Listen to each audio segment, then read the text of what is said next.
Secara umum, pengorganisasian adalah proses mengidentifikasi, pengelompokan, dan membangun model hubungan kerja orang untuk mencapai tujuan organisasi. Menurut Profesor Dr. Sonang P., organisasi adalah suatu bentuk lighip kasih antara dua orang atau lebih yang bekerja sama serta secara resmi sedang dalam rangka pencapaian tujuan yang telah ditentukan, dan dalam sama itu terdapat orang atau sekelompok orang yang disebut dengan bawahan. Menurut Stoner tahun 1996, suatu cara pengaturan pekerjaan dan pengelompokan pekerjaan di antara para anggota organisasi sehingga tujuan organisasi dapat dicapai secara efisien. Dan menurut Tehani Handoko tahun 1999, pengorganisasian adalah proses penyusunan struktur perorganisasian yang sesuai dengan tujuan organisasi, sumber daya yang dimiliki, dan lingkungan yang melingkupinya. Menurut SP Hasibuan tahun 2007, suatu proses penentuan, pengelompokan, dan pengaturan bermacam-macam aktivitas yang diperlukan untuk mencapai tujuan. Tujuan pengorganisasian: 1. Koordinasi, membantu koordinasi sehingga pekerjaan jadi efektif.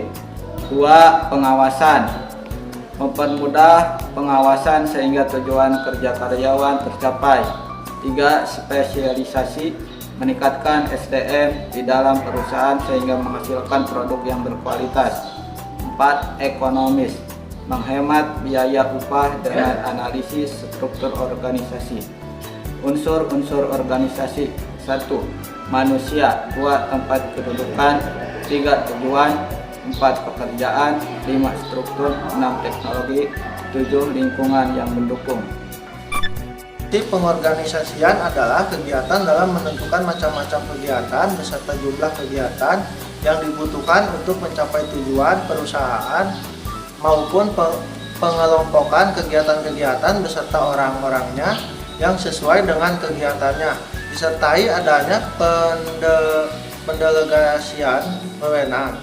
Dengan kata lain, fungsi pengorganisasian adalah untuk mengatur struktur organisasi dan penempatan individu beserta kegiatannya untuk mencapai tujuan perusahaan.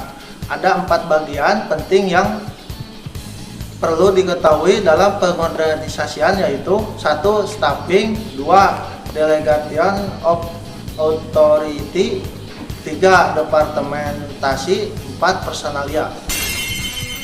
Oke, selanjutnya adalah prinsip pengorganisasian. Nah, prinsip yang pertama adalah prinsip pembagian kerja. Pembagian kerja kepada individu dalam organisasi atau manajemen untuk membangun sebuah pengalaman dan terus mengasah keahliannya, sehingga pada akhirnya individu tersebut bisa menjadi lebih produktif dan lebih menguntungkan. Baik, yang kedua adalah prinsip wewenang. Wewenang dan tanggung jawab adalah kunci dalam prinsip organisasi ketika organisasi itu dibangun. Kedua prinsip wewenang dan tanggung jawab tersebut yang akan menghubungkan para manajer ke atas maupun ke bawah. Yang ketiga adalah prinsip disiplin. Disiplin sangat berhubungan dengan wewenang jika wewenang tidak bisa berjalan dengan baik. Wewenang setidaknya harus bisa menanamkan rasa disiplin terhadap individu, sehingga nantinya memiliki tanggung jawab terhadap pekerjaan yang sesuai dengan wewenang yang dimiliki. Baik, yang keempat adalah prinsip kesatuan perintah. Sebuah prinsip di mana perintah yang diterima bawahan tidak dibolehkan untuk diberikan lebih dari seorang yang ada di atasnya. Para karyawan memperhatikan prinsip-prinsip kesatuan perintah supaya pekerjaan bisa dilaksanakan secara baik. Oke, dan berikut adalah prinsip pengorganisasian yang lainnya. Ada prinsip kesatuan pengarahan atau unity of direction, prinsip penggajian, prinsip pemusatan, prinsip rangkaian perintah, prinsip keadilan, prinsip stabilitas jabatan dalam kepegawaian, dan prinsip inisiatif. Juga prinsip semangat kesatuan. Proses pengorganisasian dalam manajemen dapat dilakukan melalui 6 tahapan, yaitu 1. Menetapkan tujuan pengorganisasian. Yang kedua, menetapkan tugas-tugas pokok anggota organisasi. Yang ketiga adalah melakukan pembagian tugas pokok menjadi tugas-tugas yang lebih rinci. Dan yang keempat, mengalokasikan sumber daya yang tersedia. Yang kelima, memberikan arahan-arahan untuk tugas-tugas yang berlaku. Dan nomor 6 adalah melakukan evaluasi atas hasil-hasil dari strategi pengorganisasian yang telah dilakukan. Nah, berikut adalah gambar dari organisasi lini. Dan berikut adalah gambar dari organisasi lini dan staf.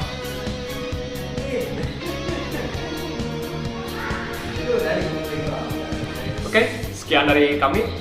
Kami dari kelompok 2 mohon undur diri. Wassalamualaikum warahmatullahi wabarakatuh.